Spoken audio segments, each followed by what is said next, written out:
नमस्कार दोस्तों। आज हम लोग छत्तीसगढ़ के इतिहास वाले सीरीज़ में जैन धर्म देखने जा रहे हैं। यदि आपने इससे पहले छत्तीसगढ़ का प्राचीन इतिहास का प्रागैतिहासिक काल से लेकर के बौद्ध धर्म तक का वीडियो नहीं देखा है, तो कृपया करके पहले उसे देखें, उसके बाद इस वीडियो से आप जुड़ें। तो चलिए शुरू करते हैं। जैन धर्म। जैन धर्म जैन धर्म और बौद्ध धर्म का समय काल 6वीं शताब्दी ईसा पूर्व का ही रहा है, जैसे कि हम जानते हैं। कुछ महत्वपूर्ण चीज़ों को देख लेते हैं जैन धर्म से संबंधित, जो हमारे भारत के इतिहास में रहा है उसे। जैन धर्म जीन शब्द से बना है। जैन धर्म किस शब्द से बना है? तो जैन धर्म जिन शब्द से बना है, और जिन का अर्थ होता है विजेता। जैन धर्म जिन शब्द से बना है, जिन, जिसका अर्थ होता है विजेता। अगला है, जैन धर्म के संस्थापक कौन थे? तो जैन धर्म के संस्थापक ऋषभदेव, जिसे आदिनाथ भी कहा जाता है। जैन धर्म के संस्थापक ऋषभदेव, जिसे आदिनाथ भी कहते हैं। जैन धर्म के वास्तविक संस्थापक कौन है? तो वह है महावीर स्वामी। जैन धर्म के संस्थापक अगर प्रश्न करता है तो उसका उत्तर है ऋषभदेव, आदिनाथ। किंतु जैन धर्म के वास्तविक संस्थापक की बात होती है तो उसका उत्तर होगा महावीर स्वामी। जैन धर्म को संगठित एवं विकसित करने का कार्य महावीर स्वामी ने ही किया है, इसीलिए इन्हें वास्तविक संस्थापक कहते हैं। महावीर स्वामी जैन धर्म के 24 तीर्थकर थे और ऋषभदेव प्रथम तीर्थकर।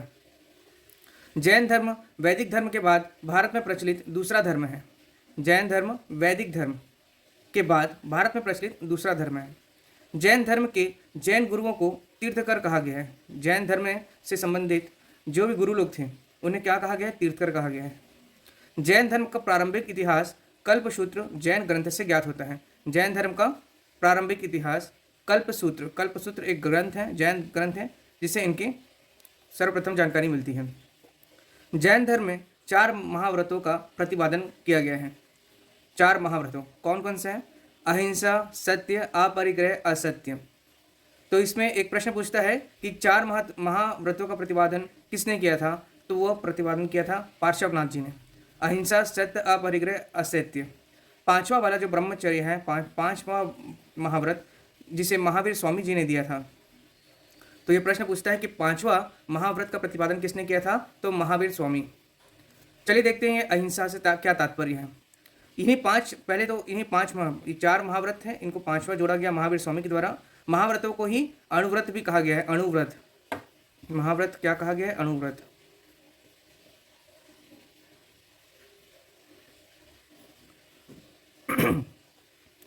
अहिंसा से क्या तात्पर्य है? कि जीव की हिंसा नहीं करना, जीव की हिंसा नहीं करना, अहिंसा मतलब। सत्य अर्थात सदा सत्य बोलना, सदा सत्य एवं मधुर बोलना। अपरिग्रह से क्या तात्पर्य है? आवश्यकता से अधिक धन का संचय नहीं करना या संपत्ति अर्जित नहीं करना। असत्य मतलब होता है चोरी नहीं करना। एवं ब्रह्मचर्य होता है अपने इंद्रियों पर निग्रह कर लेना या काम विषयों से दूर रहना, जिसे किसने दिया था ये वाला 5वां वाले को? महावीर स्वामी ने। और 23वें तीर्थकर कौन थे? पार्श्वनाथ, जिन्होंने अहिंसा, सत्य, अपरिग्रह और असत्य महाव्रतों का प्रतिपादन किया था।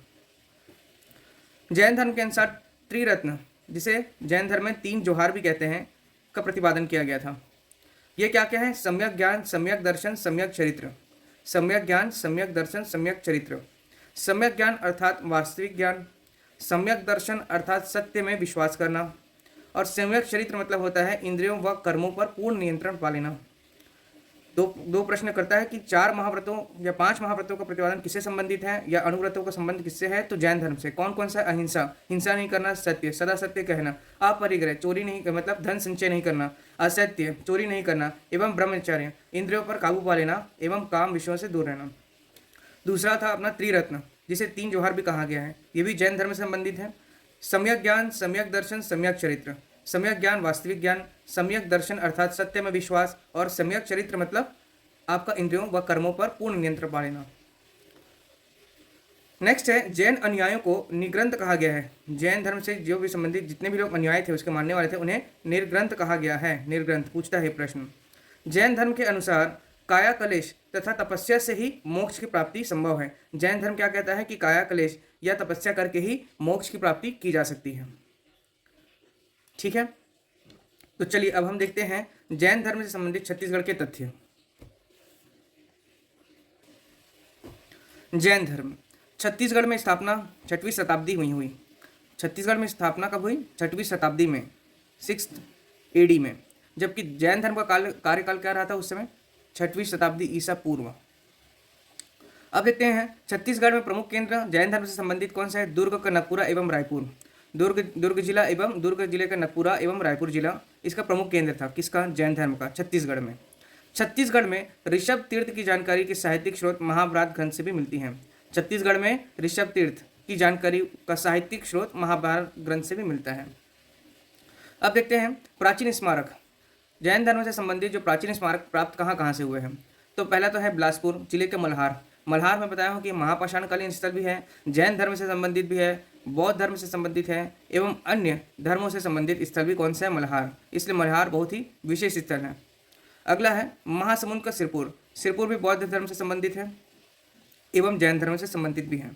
तो सिरपुर और अन्य हिंदू धर्म से संबंधित है, मल्हार और सिरपुर। तीसरा है रायपुर का आरंग।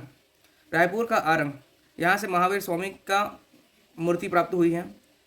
सरगुजा जिले का महेशपुर, सरगुजा जिला का महेशपुर, यहाँ से भी जैन तीर्थकर को जानकारी मिलती है। एवं सारंगगढ़ का पुजारी पाली, सारंगगढ़ का पुजारी पाली, ये भी जैन धर्म से संबंधित स्थल है। नेक्स्ट है प्रमुख तीर्थंकर।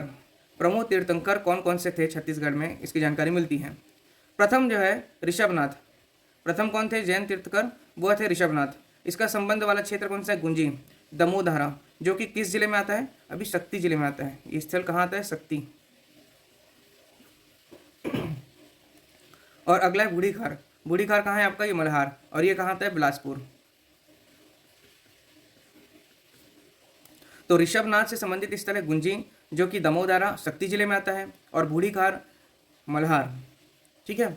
बूढ़ीखार ये एक ऐसा स्थल है जहाँ छत्तीसगढ़ की सबसे प्राचीन मूर्ति प्राप्त है, जो कि विष्णु की चतुर्भुज मुखी मूर्ति है। तो छत्तीसगढ़ की सबसे प्राचीन मूर्ति प्राप्त या कौन सी है बोलेंगे तो वो विष्णु जी की प्रतिमा चतुर्मुखी, और वो है बूढ़ीखार मल्हार से ही प्राप्त हुई है। अगला है 16वें तीर्थंकर। 16वें तीर्थंकर कौन है? शांतिनाथ। 16 से शांतिनाथ, ये भाटागुड़ा बस्तर। भोंगापाल कोंडागांव देखे थे हम लोग, बौद्धकालीन स्थल था। लेकिन बस्तर से एक और स्थल है भाटागुड़ा, जो कि जैन धर्म से संबंधित है। इंपॉर्टेंट पॉइंट है कि बस्तर का भाटागुड़ा, बस्तर जिले का भाटागुड़ा शांतिनाथ 16वें तीर्थंकर हैं, उनकी जानकारी यहाँ से प्राप्त हुई है। भाटागुड़ा। 23वें तीर्थंकर कौन है? पार्श्वनाथ। पार्श्वनाथ नगपुरा। पार्श्वनाथ नगपुरा। नगपुरा कहाँ है? दुर्ग। ठीक है। उसके बाद हम देखते हैं 24वें तीर्थंकर। 24वें तीर्थंकर कौन है? 24वें तीर्थंकर कौन है? हमारे महावीर स्वामी। महावीर स्वामी 24वें और अंतिम तीर्थंकर हैं, जिनकी जानकारी प्राप्त होती है आरंग। आरंग कहाँ है? रायपुर। भांडेल देव मंदिर। भांडेल देव मंदिर कहाँ है? आरंग में ही है, जो कि जैन धर्म से संबंधित मंदिर है। साथ ही साथ हम लोग एक पॉइंट और देख लेते हैं यहाँ पर कि आपका एक प्रतीक चिन्ह भी होता है। ये जैन तीर्थंकर का प्रतीक चिन्ह भी हुआ करता था, ऋषभनाथ। जैसे कि हम देख रहे हैं कौन? ऋषभनाथ। तो ऋषभनाथ जी का आपका जो था प्रतीक चिन्ह वो हुआ करता था सांड। सांड। शांतिनाथ।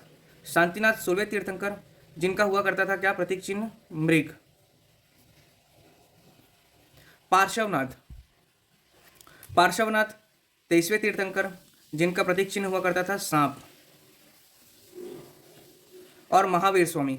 महावीर स्वामी अंतिम जैन तीर्थंकर, जिनका प्रतीक चिन्ह हुआ करता था सिंह। तो ये परीक्षा में पूछता है, इंपॉर्टेंट है। अगला पॉइंट है नया रायपुर। नवा रायपुर में 15वें तीर्थंकर धर्मनाथ के मंदिर का निर्माण हाल ही में किया गया है। नवा रायपुर में 15वें तीर्थंकर धर्मनाथ का मंदिर का निर्माण हाल ही में किया गया है। और धर्मनाथ जी का प्रतीक चिन्ह क्या हुआ करता था? ब्रज। ब्रज हुआ करता था। ब्रज नहीं, वज्र हुआ करता था। ब्रज, वज्र।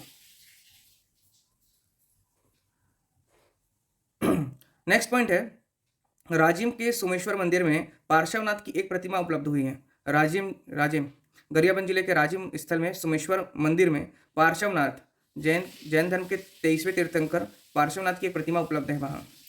रतनपुर में भी ऋषभनाथ एवं चंद्रप्रभु की प्रतिमा प्राप्त हुई है। रतनपुर में भी ऋषभनाथ एवं चंद्रप्रभु की प्रतिमा प्राप्त हुई है।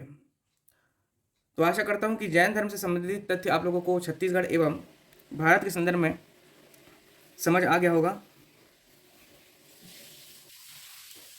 साथ ही साथ यदि आप लोगों को जैन धर्म से संबंधित या बौद्ध धर्म या प्राचीन इतिहास या भारत के इतिहास की पूरी सीरीज चाहिए होगी, बृहद और विस्तृत आपको सीरीज चाहिए होगी, तो आप ज़रूर से बताएं कमेंट में, ताकि हम उसे जल्द से जल्द आप लोगों के लिए लेकर के आएँ। तो आशा करता हूँ कि ये वीडियो आप लोगों को पसंद आया होगा। यदि पसंद आए तो चैनल को सब्सक्राइब करें, शेयर करें एवं लाइक करें। धन्यवाद।